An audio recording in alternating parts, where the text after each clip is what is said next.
Welcome to the Awakening Together channel here on YouTube. This is our Awakening Together weekly gathering. Each and every week we have a different minister who speaks. If you'd like to attend our services live, please visit our website awakening-together.org. Click on Online Sanctuary on the main menu. Then, How to Enter the Sanctuary. Our services are held Sundays at 10:15 a.m. Eastern Time. We'd love to see you in the sanctuary. Hi, everyone. Good to see some of your faces. Welcome to this gathering. It's been just an honor to be here, and I have gratitude for all of you being here. I've been enjoying the homilies, the ones I've been able to attend, and I really have enjoyed some of the new ministers that have come forth and have given their homilies. It's been very exciting just to see. So it's been really good, and I really am just having gratitude for that. So it's a beautiful day, beautiful weather here. I kind of don't know whether to wear my lightest jacket or to bundle up, because it's like 40-degree temperature swings. I don't know how it is where you guys are, but it's like one day I'm wearing a light jacket, and then the next day I'm running to my car, power walking to my car in my heaviest coat and hat. So I don't know which way we're going with this weather, but today's beautiful, and just enjoying that. So now we'll have our prayer. We can all just come into this moment. Take a deep breath. Bring ourselves completely here.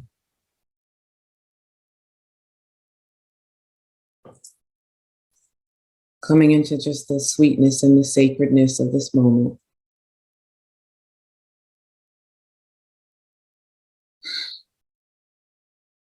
May we welcome what is here and what is ever available to us. May we recognize with familiarity the source that we are. And may we feel at ease and have a lightness and compassion and have fun with ourselves in this knowing.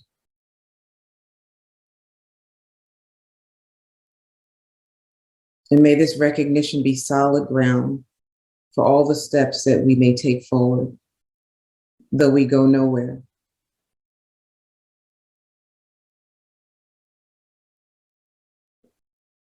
Ourselves being this ultimate reality.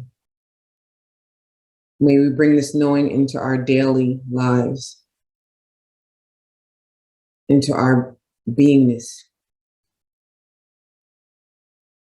and know that it is accessible at all times. Because it is us. And so it is.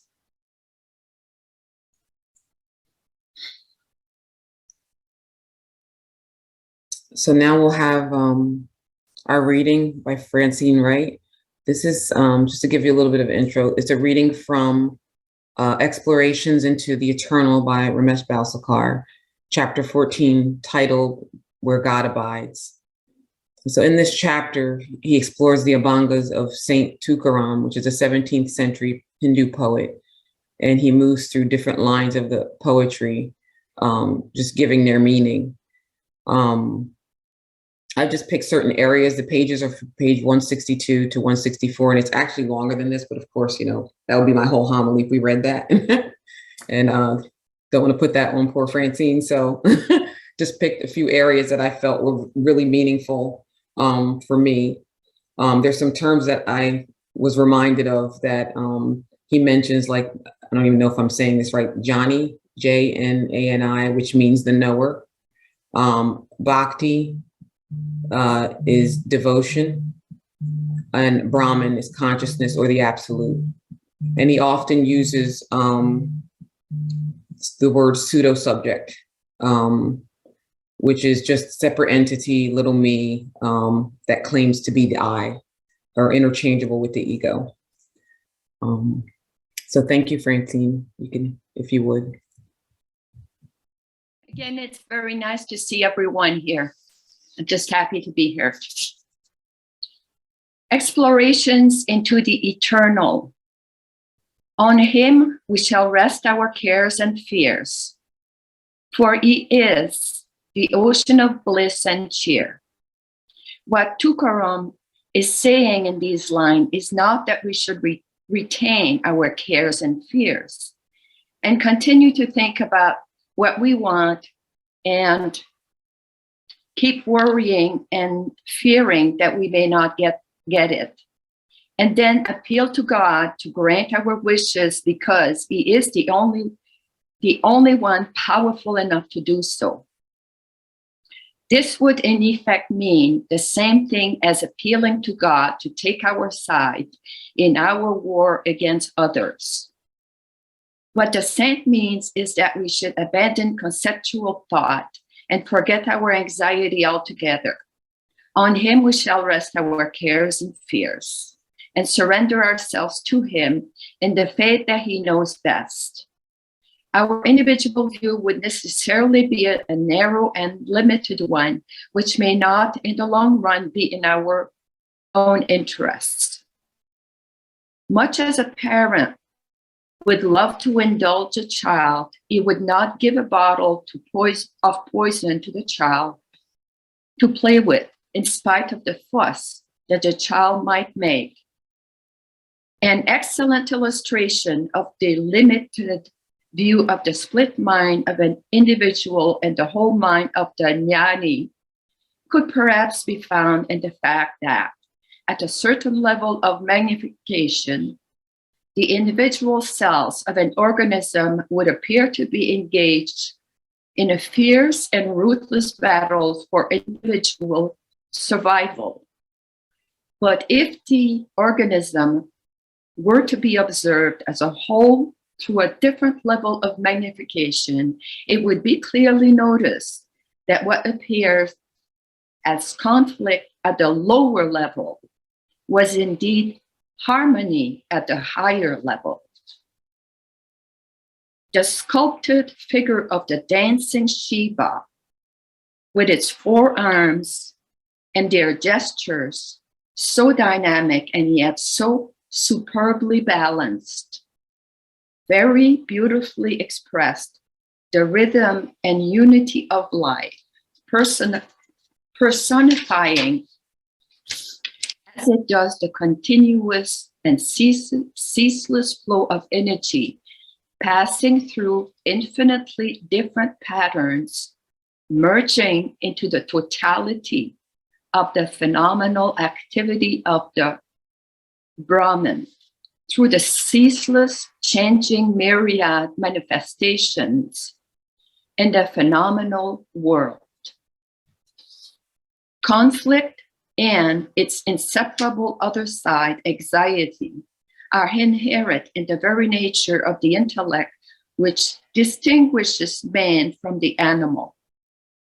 Any action through instinct is spontaneous and therefore has no room for thought or anxiety. But in any action based on intellect, there is a but in any action based on intellect, there is never any total assurance that the decision cannot be wrong, even apart from the imponderable factor. Action based on intellect causes to come into being the twin factors of anxiety, responsibility, together with fear and hostility towards people and circumstances beyond our control, both being based on the illusory ego.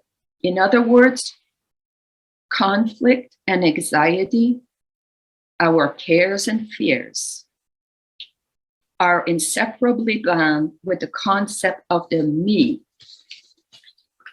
against the other. And when Tukaram says, on him we shall rest our cares and fears, he expects us to understand that we must give up the burden of the ego, the burden of the identification with a separate entity that just does not exist other than as an illusory concept, what Wittgenstein called a little man within. Abiding at his feet, let us ever be found, for are we not his offspring beloved? How are we to give up this burden of the ego? Tukaram says, with infinite innocence, let us ever be found abiding at his feet. These two lovely lines bring out the inseparable bond between bhakti, which is devotion to God, and knowledge. Abiding at his feet obviously means surrender. To the bhakta, surrender is easily understood to mean thy will be done. To the seeker of knowledge, surrender would mean the understanding that the conceptual individual entity, being only an infinitesimal, but nonetheless intrinsic part of the totality of the manifestation, cannot possibly have any independent existence with volition. At the same time, the understanding would include the fact that the entire phenomenal manifestation being the objective expression of that pure subjectivity cannot be anything other than the supreme absolute. In other words, to both the bhakta and the seeker of knowledge, abiding at his feet should mean the surrender of the identification with a separate entity, not by one someone to another someone, because that would at once imply the continuation of the separation, but merely the witnessing of the dropping off of the affliction of the ego and its desires, so that there is no longer any separation between the devotee and his God, between the seeker and what he is seeking. The question that would arise at this stage is, assuming that such surrender of the entity had been effected, how does one conduct one's daily life in the world? How does one carry on one's business and live one's life? The Chinese sage Wang Pu says, if you were to practice keeping your mind motionless at all times with the object of not creating any thought, the result would be no dualism, no dependence on others, and no attachment. If you would allow all matters to take their own course throughout the day as if you were too ill to bother, without a specific desire to be known or unknown to others, with your mind like a block of stone that mends no holes, then the new universal law would deeply impregnate your understanding. And very soon you will find yourself firmly unattached, and your reactions to phenomena rapidly decreasing, and your ceaseless flow of thoughts coming to an end. This is it. Thank you.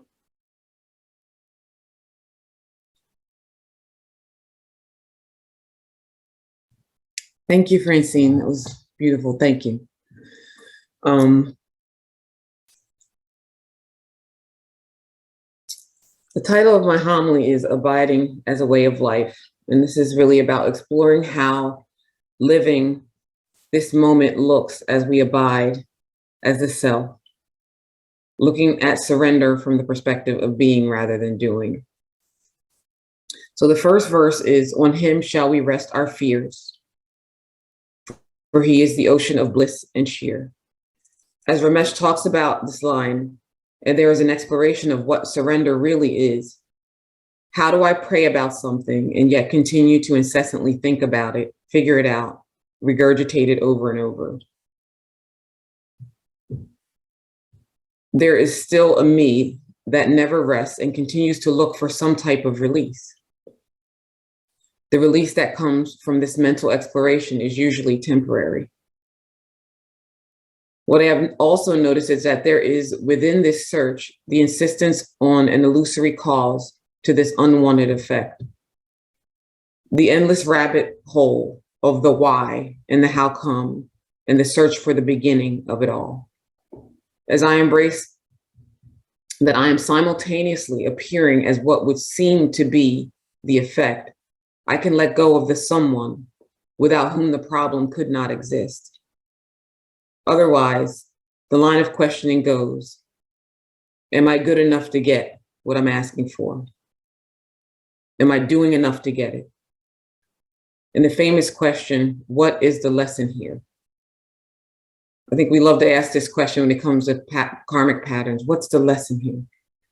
And this question has become a return to the madness of mind. As the comedy sketch goes, who's on first? It just goes on and on. And I can question the karmic pattern as if it has any substance and get lost in all the answers that mind would provide.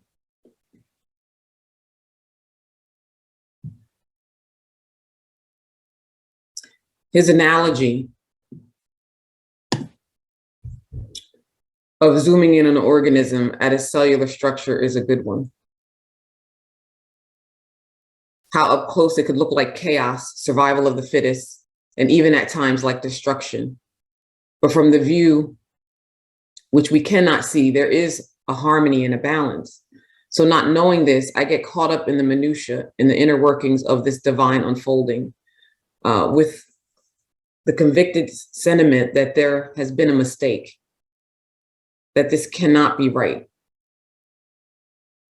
Like the divine hand that created this very existence, this universe, made a typo, or questioning the brushstroke of a divine work of art. I, like many, could look at what seems like chaos in my life and miss the bigger picture of harmony and balance, needing to know the outcome or needing to know that everything's going to be all right. The someone needs to know, what is the plan here? Where are we going? And why does it need to happen this way? It wants closure and relief, and it needs to control. It takes life very personally.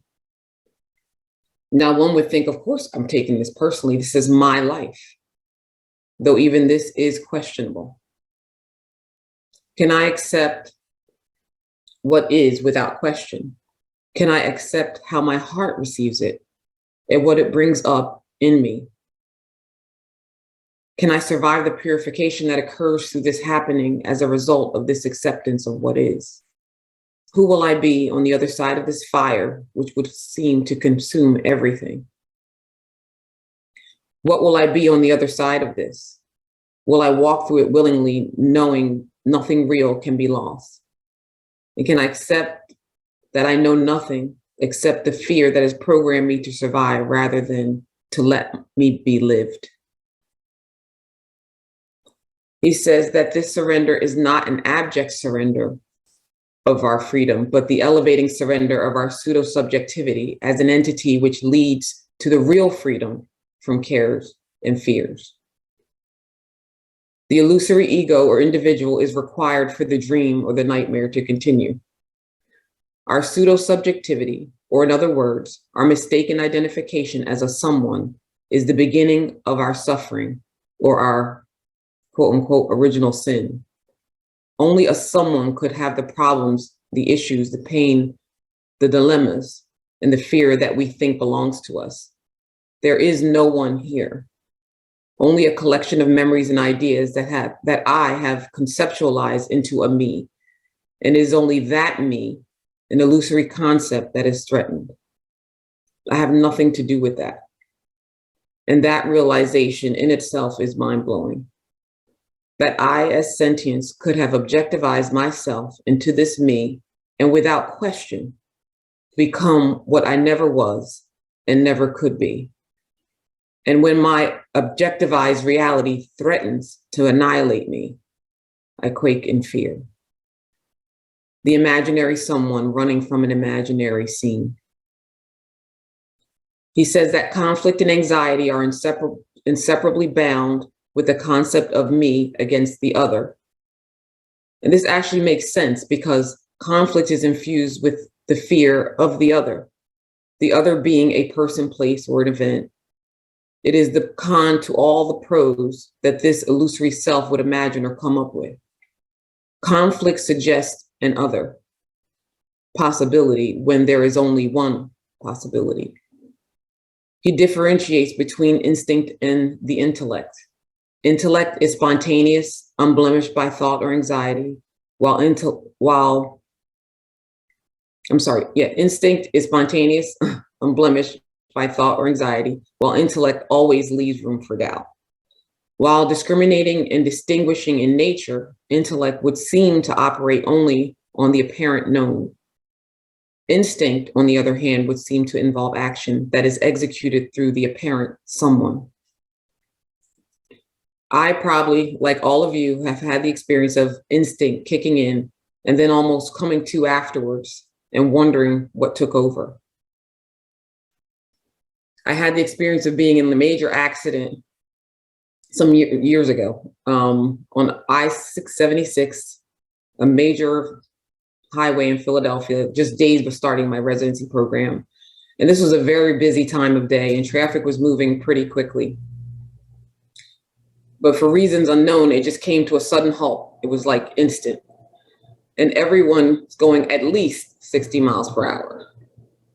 And it was inevitable that everyone was going to hit someone because there was really no time to stop.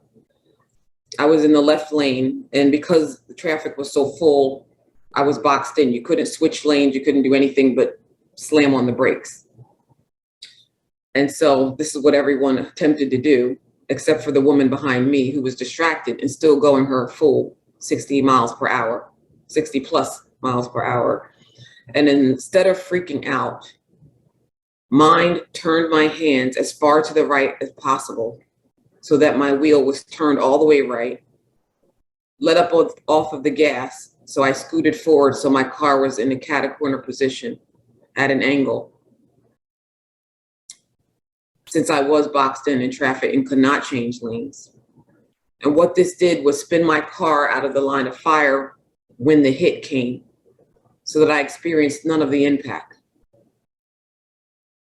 And in the end, I'm facing oncoming traffic because my car is now facing traffic, which is now coming to a stop.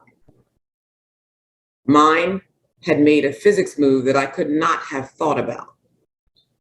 Car totaled, but I'm actually completely untouched. The whole thing was like watching a movie. In these instances, mind becomes completely silent and only actionless action remains.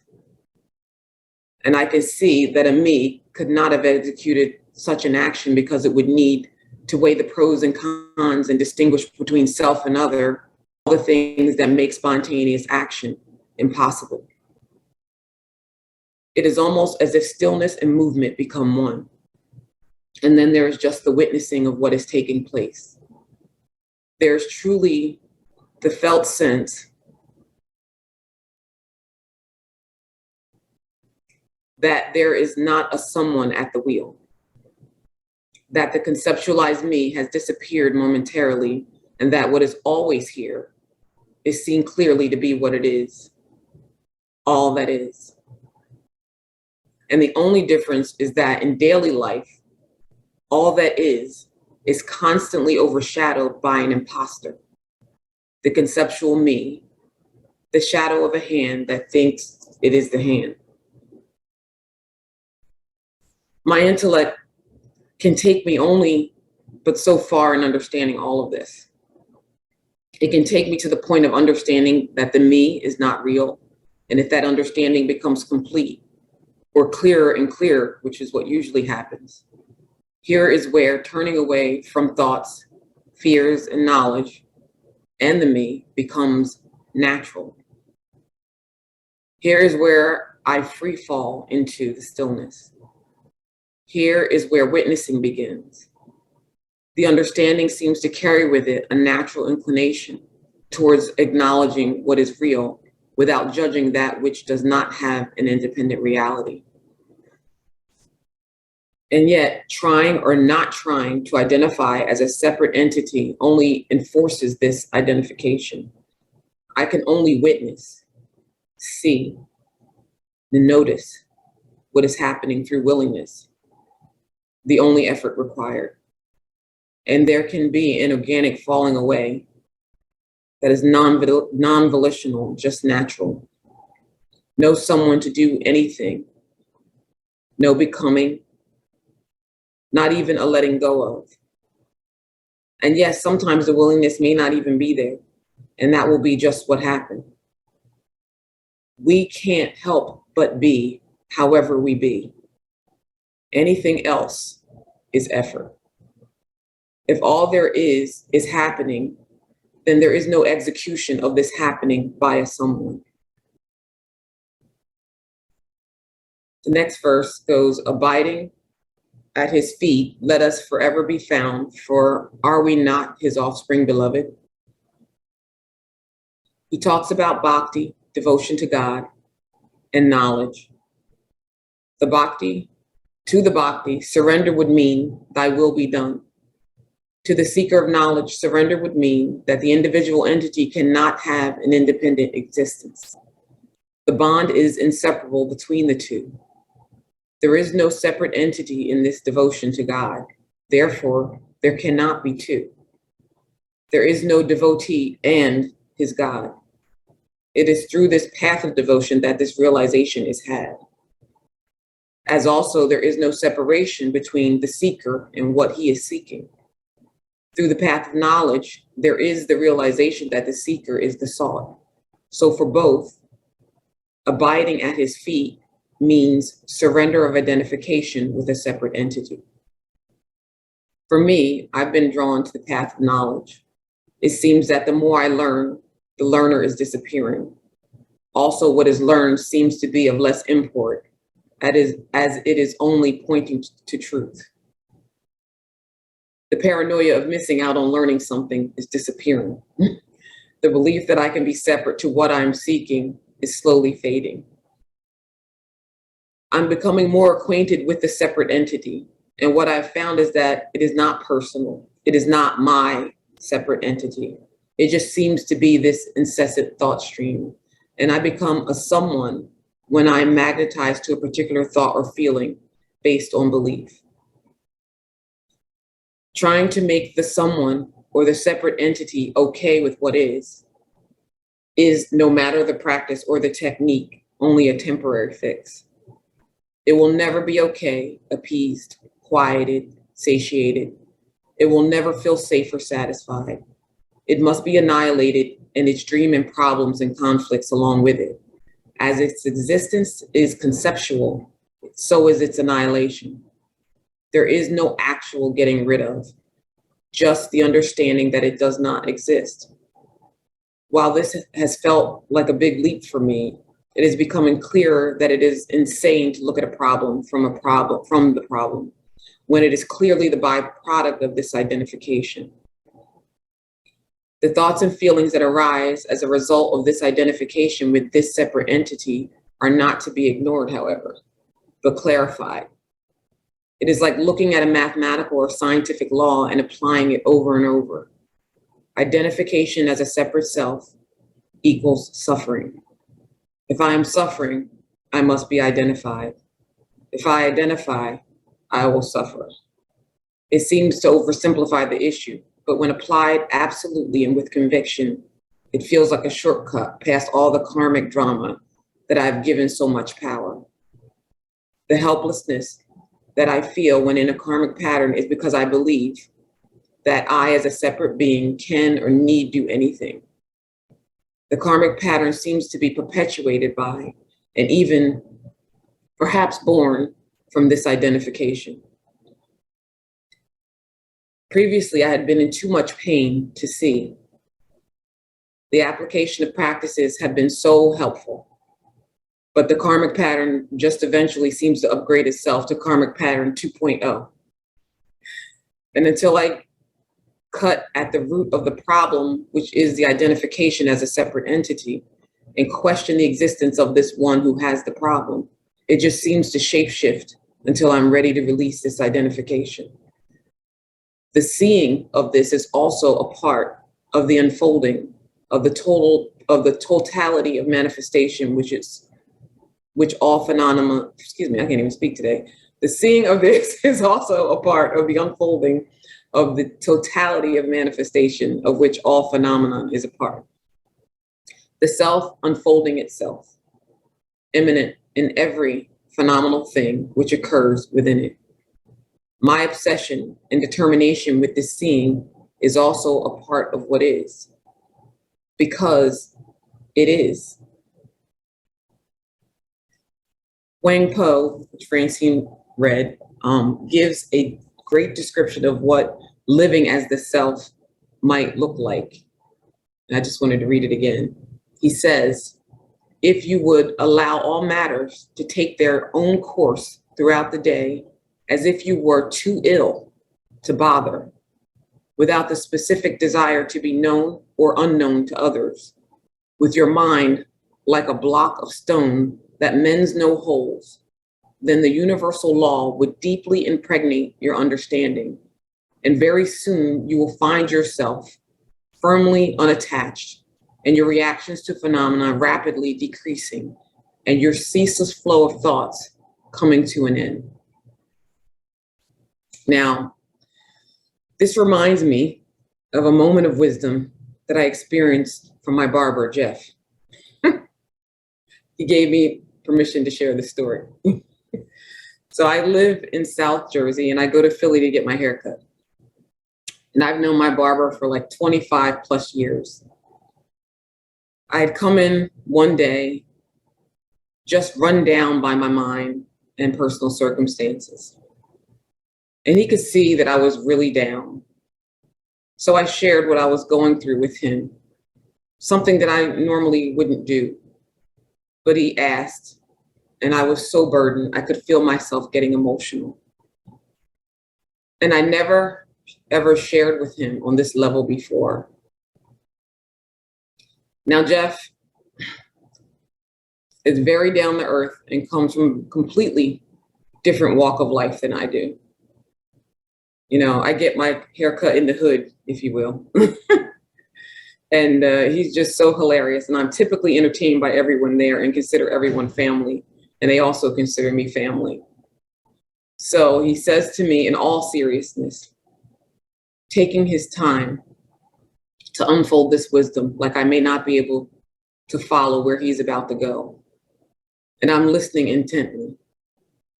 And he says, you know, Bev, when I get down and I've done all I can do, I mean absolutely everything that I can possibly do, I say these two words to myself, and it always gets me through. And do you know what I say?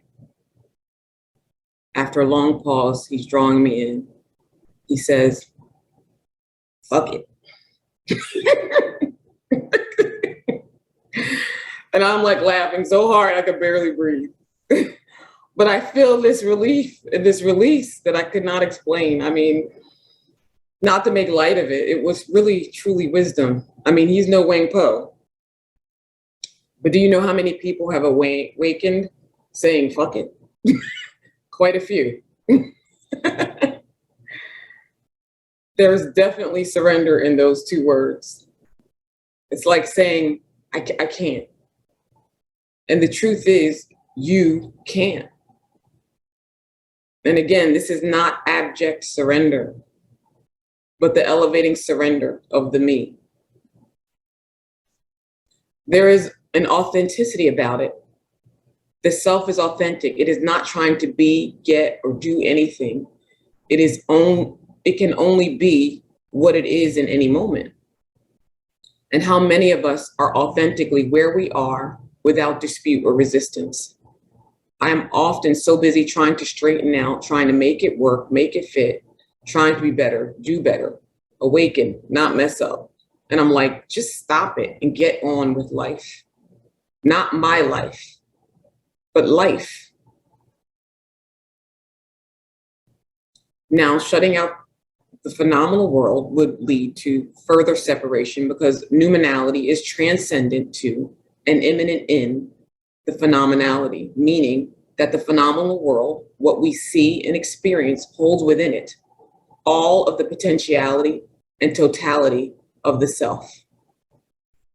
He says that if all there is reality or consciousness, then any illusion, appearance, or shadow cannot be but a reflection of that very reality, meaning reject nothing, or what we call the loving all method.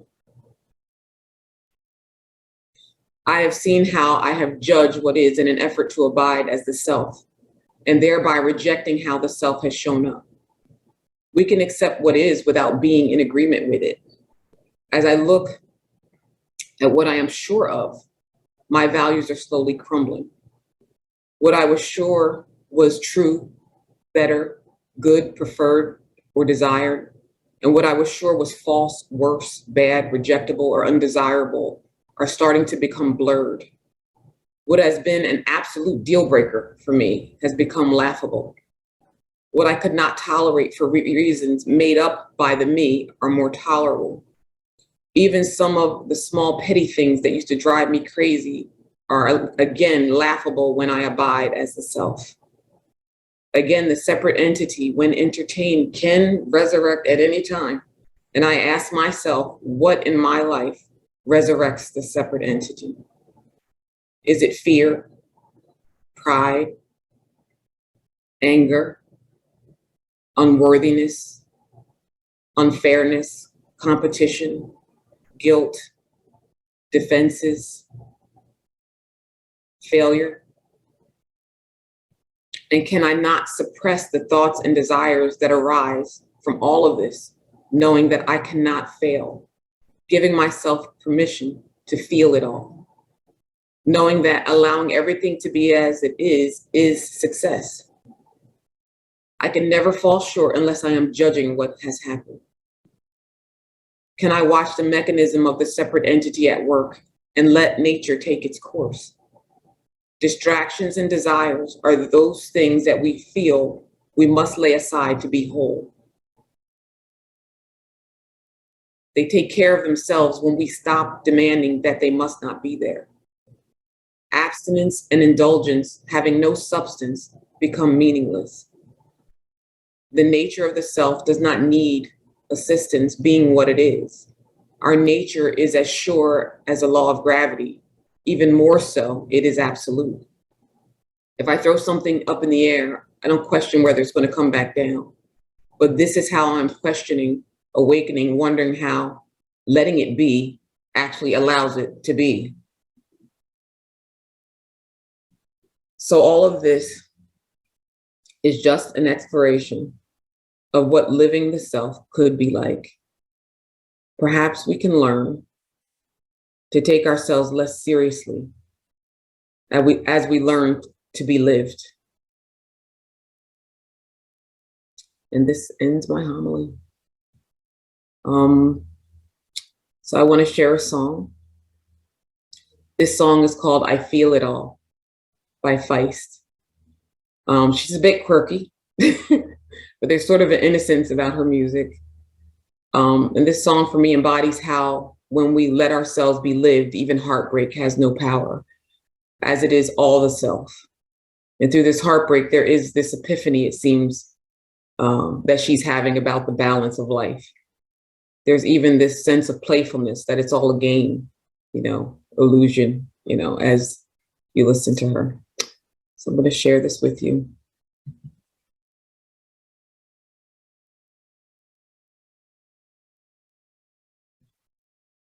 Well, all right.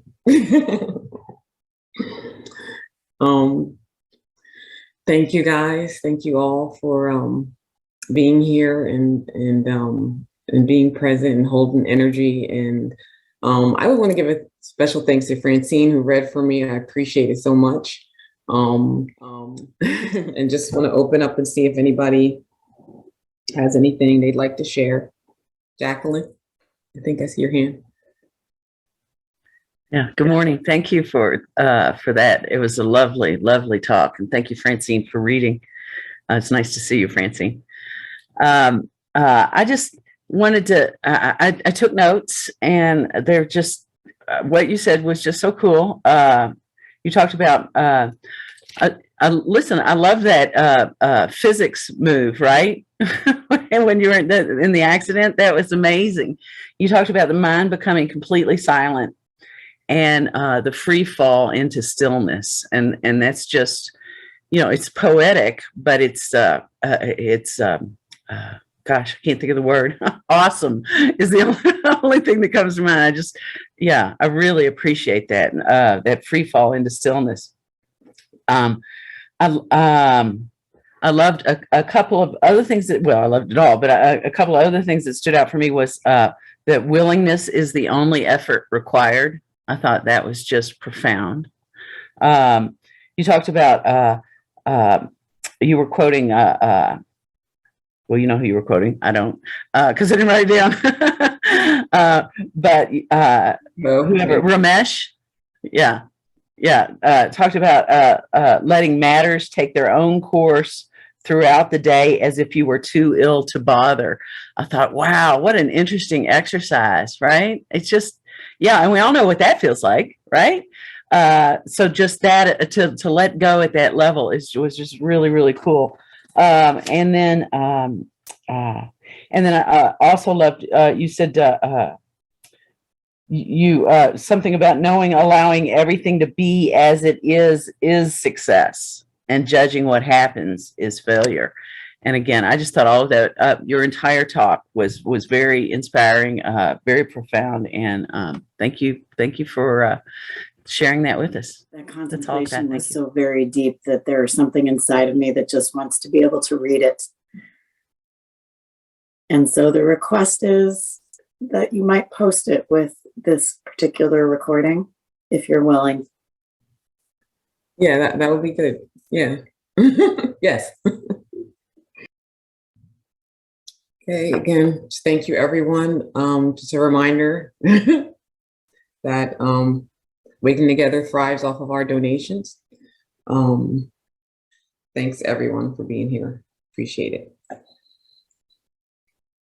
You've been watching our online gathering. It happens weekly on Sundays at 10:15 a.m. Eastern Time. To join us live in the sanctuary, visit our website, awakening-together.org. You'll want to click on Online Sanctuary in the main menu, and then in the drop-down menu, look for How to Enter the Sanctuary. Right there at the top of the page is a clickable link. We'd love to see you in the sanctuary and join with you in fellowship. Thank you again for watching.